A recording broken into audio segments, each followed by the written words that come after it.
पहला chapter revision.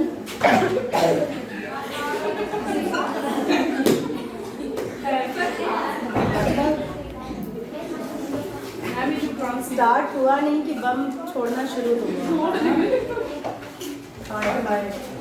वहाँ की इसी क्लास में रह जाती है। अच्छा पानी पी लो, किसी को खांसी आ रही, मास्क लगा के आना चाहिए था। भारत आकार और स्थिति, फटाफट देख लो, ध्यान इधर करो सभी लोग। भारत आकार और स्थिति, आकार स्थिति की अगर हम बात करें तो भारत का क्या क्षेत्रफल है, कैसे वहाँ पे भौगोलिक स्थिति है, कहीं पहाड़ है, कहीं ऐसे भी आप अगर इंडिया का मैप देखते होगे या फिर इंडिया के बारे में पढ़ते होगे तो ये जानते हो कहीं पहाड़ है, बहुत बड़े बड़े पहाड़ हैं, कहीं पठार है, कहीं मैदानी इलाका है और समुद्र का तट है, मरुस्थल है। मतलब क्या नहीं है भारत में, डाइवर्सिटी भारत में कूट कूट के भरी हुई है, विविधता, बहुत सारी विविधताएं हैं, ठीक है। और ये सारी विविधताएं जो हैं, जितनी सांस्कृतिक, पोशाक की, बोलचाल की, फेस्टिवल की, ये जो विविधता है ये सारी डिपेंड ऑन भौगोलिक स्थिति, जो अलग अलग भौगोलिक स्थिति। अगर मैं ये कहूँ कि कश्मीर में लोग बड़ा सा जैकेट और वो पहनते हैं, मफलर हमेशा पहनते हैं, तो क्यों? क्योंकि वहाँ पहाड़ है, वहाँ ठंडी होती है। मरुस्थल में बड़ी सी पगड़ी लगाते हैं, क्यों? क्योंकि वहाँ सूरज से बचना है। तो हर जगह का जो ये जो स्ट्रक्चर है, ज्योग्राफी है, वो अलग है, इसलिए वहाँ की संस्कृति भी अलग हो जाती है, ठीक है।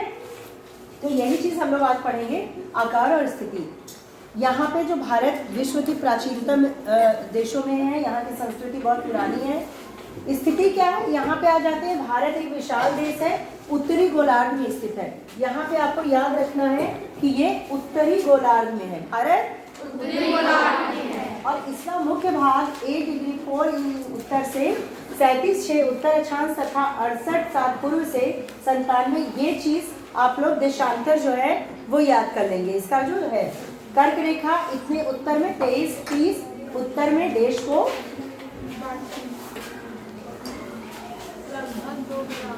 लगभग 2 बराबर भागों में बांटती है। मुख्य भूभाग के दक्षिण पूर्व में अंडमान और निकोबार द्वीप समूह, बंगाल की खाड़ी में तथा दक्षिण पश्चिम में लक्षद्वीप द्वीप समूह अरब सागर में स्थित है। अपनी एटलस की सहायता से, अब देखो अगर तुम लोग एटलस देखें, इसमें पता नहीं है कि नहीं, तो आप लोग को समझ में आएगा। जो सबसे नीचे है भारत का, जो नीचे को बना हुआ उधर हिंद महासागर है, एक तरफ पश्चिम में अरब सागर है, एक तरफ बंगाल की खाड़ी पूरब में है, ठीक है। तो ये उसके आसपास के समुद्र का विस्तार बता रहा है। गुनगुनाहट ना हो बेटा। भारतीय संघ राज्य का सबसे दक्षिणी बिंदु इंदिरा बिंदु, इंदिरा पॉइंट कहलाता है। भारत का जो सबसे दक्षिणी बिंदु है वो इंदिरा बिंदु, और ये इस समय क्या है, जलमग्न है, दिखता नहीं है, वो जलमग्न हो गया। क्यों? 2004 में जो सुनामी आई थी उसमें ये जलमग्न का मतलब जल के नीचे समा गया है, वो अब दिखता नहीं है जमीन के रूप में। आकार, भारत के भूभाग का कुल क्षेत्रफल 32.8 लाख वर्ग किलोमीटर है। क्षेत्रफल मतलब ये पूरा, ये जो भारत है पूरा जितना है 32.8 लाख वर्ग मीटर। भारत का क्षेत्रफल विश्व के कुल भौगोलिक क्षेत्रफल का 2.4% है, यानी कि पूरा विश्व 100% है, तो उसमें से 2.4 भाग जो है वो भारत का है। 100 में से 2.4। भारत विश्व का 7वां बड़ा देश है। देखो अगर इसमें भी आप देख रहे हो, इस पूरे जो भारत और विश्व का मैप है ग्लोब के रूप में, उत्तर अमेरिका इधर है, प्रशांत महासागर पूरा है, दक्षिण अमेरिका इसे कहते हैं, इधर वाले पार्ट को भारत के इस साइड की, पहले देखो ऐसे इसको क्लियर करो। भारत के जस्ट बाद जो हल्का सा भारत की आकृति का है वो है अफ्रीका, ठीक है, और उसके ऊपर है यूरोप। भारत एशिया महाद्वीप में है, एशिया ऊपर, प्रशांत महासागर इधर, हिंद नीचे रहता है इसके, इधर को अरब सागर है, वो इसमें नहीं लिखा हुआ है, अटलांटिक महासागर और प्रशांत महासागर 1 2, और यहाँ पे तीसरा चौथा ऑस्ट्रेलिया इधर वाला है, ठीक है। 7वां बड़ा देश है भारत, विश्व का कितने नंबर का है? 7वां। इन सब चीजों को याद रखोगे तो जो बहुविकल्पी प्रश्न है उसको भी तुम टिक कर सकते हो, है ना। भारत की स्थल सीमा रेखा लगभग 15,200 किलोमीटर और समुद्र तटीय रेखा अंडमान और निकोबार द्वीप समूह तथा लक्षद्वीप के साथ 7,516.6 किलोमीटर है। भारत के उत्तर पश्चिम, उत्तर तथा उत्तर पूर्व सीमा पर नवीनतम वलित पर्वत है। वलित का मतलब जिगजैग, ठीक है, वो एक के ऊपर एक ओवरलैप है। इसके दक्षिण का भूभाग उत्तर में चौड़ा है और 22 डिग्री उत्तर अक्षांश से हिंद महासागर की ओर सकरा होता गया है। जाहिर सी बात है, ऐसे देख रहे हो मैप आप ना, नीचे की ओर वो सकरा होता गया है। इसके पश्चिम में अरब सागर और पूर्व में बंगाल की खाड़ी। अच्छा, इसको हो गया। गुजरात से अरुणाचल प्रदेश के स्थानीय समय में 2 घंटे का अंतर है, यानी बिल्कुल पश्चिमी और बिल्कुल पूर्व। अरुणाचल किधर है? बिल्कुल पूर्व, और ये गुजरात पश्चिम। तो इन दोनों में कितने घंटे का अंतर रहता है? 2 घंटे का। अतः 82 डिग्री 30 पूर्व देशांतर रेखा को भारत की मानक यामोत्तर माना गया है। भारत की मानक यामोत्तर कितने को माना गया है? ठीक है, इसे भी याद रखना, मतलब एक एक लाइन में आपका बहुविकल्पी इसमें से निकलेगा। उत्तर प्रदेश में मिर्जापुर से गुजरती है कौन सी? ये रेखा मानक यामोत्तर। मानक यामोत्तर रेखा जो है वो उत्तर प्रदेश में मिर्जापुर से गुजरती है। अक्षांश का प्रभाव दक्षिण से उत्तर की ओर दिन और रात की अवधि पर पड़ता है। ठीक है। भारत और विश्व। भारत भूखंड एशिया महाद्वीप के पूर्व और पश्चिम के मध्य में स्थित है। ठीक है, पूर्व और पश्चिम के मध्य में है ये। भारत भूभाग एशिया महाद्वीप का दक्षिणी विस्तार है। हिंद महासागर जो कि पश्चिम में यूरोपीय देशों और एशियाई देशों को मिलाता है। भारत को केंद्रीय स्थिति प्रदान करता है। भारत को देखो केंद्रीय स्थिति कैसे प्रदान किया, ये बीच में। ठीक है, केंद्रीय स्थिति का मतलब बीच में। एशिया हिंद महासागर से, इधर से ये सारे सागर से ही जुड़े हैं ना, बीच में क्या है? महासागर है।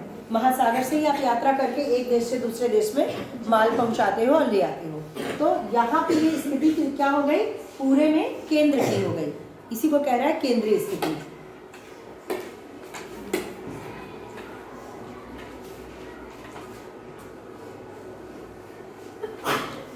दक्षिण का पठार हिंद महासागर में शीर्षवत फैला हुआ है और पश्चिम एशिया, अफ्रीका, यूरोप के देशों के साथ साथ पूर्व एशिया के देशों से भी पूर्वी तट के माध्यम से निकटतम संबंध बनाए हुए हैं। ठीक है, ये पूरे सागर के साथ वाली बात हो रही है। यहाँ पे ये क्या दिया हुआ है? 1869 में स्वेज नहर के खुलने से, स्वेज नहर कब बना? 1869। भारत और यूरोप के बीच की दूरी 7000 किलोमीटर कम हो गई है। मतलब ये जो माल की ढुलाई होती है, माल जो जाता आता है समुद्र से, जो ऐसे घूम के जाता था, वो अब स्वेज नहर से सीधा जाता है। तो इतनी दूरी कम हो गई है। 7 बड़े देशों की बात हो रही है इस ग्राफ में, ध्यान दीजिए। रसिया यानी रूस इतना बड़ा है, प्रति 10 लाख वर्ग किलोमीटर। मतलब आप उस लाख वाक पे मत जाओ, केवल इस दंड को देखो। ये जो बार है, बार डायग्राम, इसको देखो। सबसे बड़ा जो यहाँ दिख रहा है रसिया, सबसे बड़ा है क्षेत्रफल में। फिर है कनाडा, संयुक्त राज्य अमेरिका, चाइना, ब्राजील, ऑस्ट्रेलिया और भारत। कितने नंबर पे? 1 2 3 4 5 6 7वें नंबर, यानी 7वें नंबर का ये देश हमारा है। भारत का ग्राफ दिया हुआ है, थोड़ा सा इसको हम लोग देख लेते हैं। भारत पाकिस्तान जो इससे अलग हुआ है, साइड में ही है। ठीक है, इधर हमारे नेपाल और उसके बाद चाइना, बांग्लादेश यहाँ से अलग हुआ है, भूटान यहाँ है, बंगाल की खाड़ी जो इनका ये वाला है, ये बंगाल की खाड़ी पूरब में है, यानी बांग्लादेश के ठीक नीचे बंगाल की खाड़ी, अरब सागर पश्चिम के साइड और लक्षद्वीप इधर, और इधर क्या है? हिंद महासागर।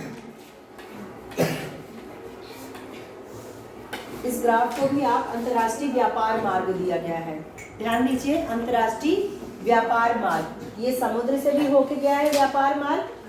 ठीक है, यहाँ से चेन्नई से इधर को, मतलब ये जो जाल आपको दिख रहा है अंतर्राष्ट्रीय व्यापार मार्ग है, जो कि समुद्र से होके जाता है। आपको ये मालूम है ना कि जैसे हमारे यहाँ से कोई माल बहुत सारा जाएगा या आएगा तो किस मार्ग से होके जाता है? समुद्री, क्योंकि इतना भारी हम एरोप्लेन में नहीं ढुलाई कर सकते हैं, तो समुद्र का ही सहारा लेते हैं।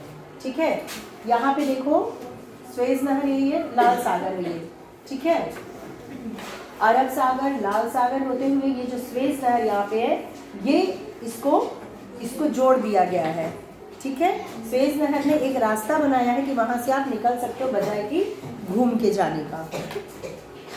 भारत का विश्व के देशों के साथ संपर्क युगों पुराना है। यह संबंध समुद्री जलमार्ग की अपेक्षा भूभागों से होकर था। बहुत पहले जमाने में भूभाग से था, समुद्र से था लेकिन बहुत कम था। और उस समय समुद्र से इसलिए भी कम था क्योंकि सामुद्रिक डाकू जो होते थे वो बहुत ज़्यादा सक्रिय होते थे, वो माल को लूट लेते थे। ठीक है, उत्तरी पर्वतों के दर्रों से अनेक यात्री प्राचीन काल में भारत आए। जो हिमालय के दर्रे थे वहाँ से बहुत सारे लोग भारत में आए, जबकि समुद्री मार्ग बहुत समय तक ज्ञात नहीं थे। इन मार्गों से प्राचीन समय में विचार वस्तुओं का आदान प्रदान होता रहा है। वस्तु का आदान प्रदान तो समझ में आ रहा है, विचार का आदान प्रदान मतलब लोग अपनी संस्कृति को लेकर हमारे देश में आते रहे। आज जो इतनी विविधता है इस देश में क्यों है? क्योंकि हर जगह से लोग आए, यहाँ बसे, इस देश को अपना बनाया और इसके बने। ठीक है, भारत का पश्चिम, मध्य और पूर्वी एशिया, दक्षिण एशिया के पड़ोसी देशों के साथ एक अद्भुत संपर्क रहा। इस प्रकार उपनिषदों के विचार, रामायण, पंचतंत्र की कहानी, मतलब सारी चीज़ें, फिर मसाले, मलमल, कपड़े हमारे देश में क्योंकि मिट्टी अलग अलग किस्म की है, साउथ में इतना ज़्यादा मसाला होता है उसको लोग ले जाते थे। प्याज, लहसुन हमारे यहाँ जितना होता है दूसरे देशों में इतना नहीं होता, उसका स्वाद अलग लगा, उसे ले गए। केसर हुआ और भी चीज़ें जो हमारे देश में थी उसका आदान प्रदान व्यापार होने लगा, विभिन्न देशों तक ले जाए जाते थे। इसके विपरीत यूनानी स्थापत्य कला तथा पश्चिम एशिया के वास्तुकला के प्रतीक मीनारों, गुंबदों का प्रभाव हमारे देश के विभिन्न है। अब वो लोग आए तो वो लोग भी अपनी चीज़ें यहाँ पर लेके आए। ठीक है, मिस्र की या फिर अरब देशों की चीज़ें, गुंबद या मीनारें, ये सब बहुत पहले नहीं थी। ये लोग जब आए तो अपने साथ लेके आए। और देखो कोई भी आप ताजमहल चले जाओ या कोई चार मीनार कहीं भी आप देखोगे तो वो चीज़ शैली कहाँ की है? अरब देशों की है, जो हमारे यहाँ आके टिक गई, रह गई। भारत के पड़ोसी देश की बात की जाए, अब भारत में 28 राज्य, 8 केंद्र शासित। अभी कितने राज्य हैं? कितने राज्य हैं? 28, 29। यही करते रहो तुम लोग। हाँ, लिखने के लिए बोला था ना, लिखने के लिए बोला था इसे।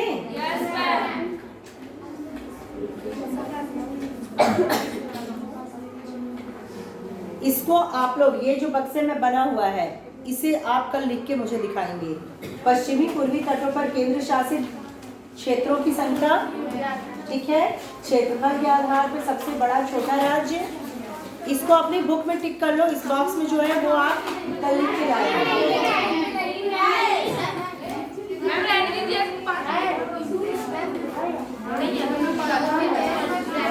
अच्छा सुनो सुनो, इसे अभी हम कर देंगे, लिख लेना, अभी पहले समझ लेते हैं।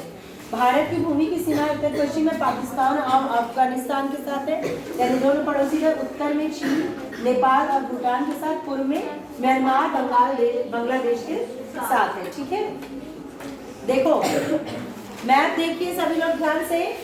यहाँ देखो पाकिस्तान, अफगानिस्तान के साथ इनकी सीमा लगी हुई है। इधर चाइना, नेपाल, यहाँ से चाइना को टच किया है, यहाँ से नेपाल को, बांग्लादेश को यहाँ से, ठीक है, भूटान को यहाँ से, यानी म्यांमार को इधर से। म्यांमार हो गया यहाँ, मतलब पड़ोसी देश कौन से कहलाते हैं? जो हमारे घर की बाउंड्री से सटे हो ना, तो हमारे देश की सीमा से सटे राज्य को देशों को देख लो आप लोग। म्यांमार इधर से है, नागालैंड, मणिपुर इधर, बांग्लादेश यहाँ घुस गया, भूटान यहाँ है, नेपाल, ये चाइना की सीमा यहाँ से लगी है। ठीक है, चाइना, अब पाकिस्तान ये है, और यहाँ से अफगानिस्तान का छोटा सा भाग लगा हुआ है। तो इतने देश हमारे पड़ोसी हैं, श्रीलंका तो है ही। समझ में आई बात? तो अगर ये आता है मैप में तो आप कर लोगे। पाकिस्तान उठा के इधर मत लिख देना, है ना, किधर है ये स्थिति अपने आंखों से देख लो, इसका जेरॉक्स कर लो अपनी आंखों में, दिमाग में। चलो आगे चलते हैं। दक्षिण में समुद्र पार पड़ोसी दो द्वीप समूह राष्ट्र श्रीलंका और मालदीव है। मालदीव ये ठीक है। भारत और श्रीलंका के बीच छोटा समुद्री रास्ता क्या कहलाएगा? पाक जल संधि। पाक जल संधि से कंफ्यूज मत होना कि पाकिस्तान के साथ है। पाकिस्तान के साथ तो कोई जल संधि नहीं है, यहाँ पे है समुद्र हमारे और श्रीलंका के बीच में, ठीक है, समुद्री रास्ता। जल संधि यानी कि हम और वो एग्री हैं इस पे चलने के लिए, इस रास्ते पे, तो उसको क्या नाम दिया गया? पाक। जल संधि तथा मन्नार की खाड़ी है। मालदीव लक्षद्वीप के दक्षिण में स्थित है। अपने पड़ोसी देशों के साथ भारत के भौगोलिक और ऐतिहासिक संबंध बहुत अच्छे रहे हैं। अपनी एटलस ने एशिया की रेखा की भारत कैसे देखा? चलो ठीक है, हाँ खत्म, छोटा चैप्टर था। हाँ, अब आ जाते हैं इस पे जो आप लोग को करना है। ये पश्चिम और पूर्वी तटों पर केंद्र शासित क्षेत्रों की संख्या ज्ञात कीजिए। क्षेत्रफल के आधार पर सबसे छोटा और बड़ा राज्य कौन से राज्य अंतर्राष्ट्रीय सीमा समुद्र तट को स्पर्श नहीं करते? ठीक है।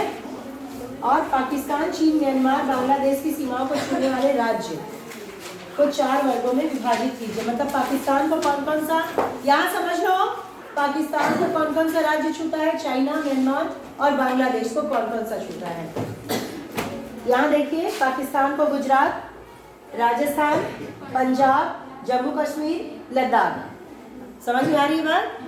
और क्या था? China, Myanmar, Bangladesh. म्यांमार की बात करें, इधर आ जाओ, मिजोरम, मणिपुर, नागालैंड, अरुणाचल प्रदेश, ठीक है, नहीं अरुणाचल नहीं है इसमें, नागालैंड, ठीक है। चाइना को इस तरह से आप मैप में भी देख के इसका पता लगा सकते हैं। और इसको लिख के कब आप लाएंगे? कल मैं पूछूंगी। और कितने राज्य हैं, कितने केंद्र शासित हैं, ये भी कल पूछा जाएगा। ओके, चलो।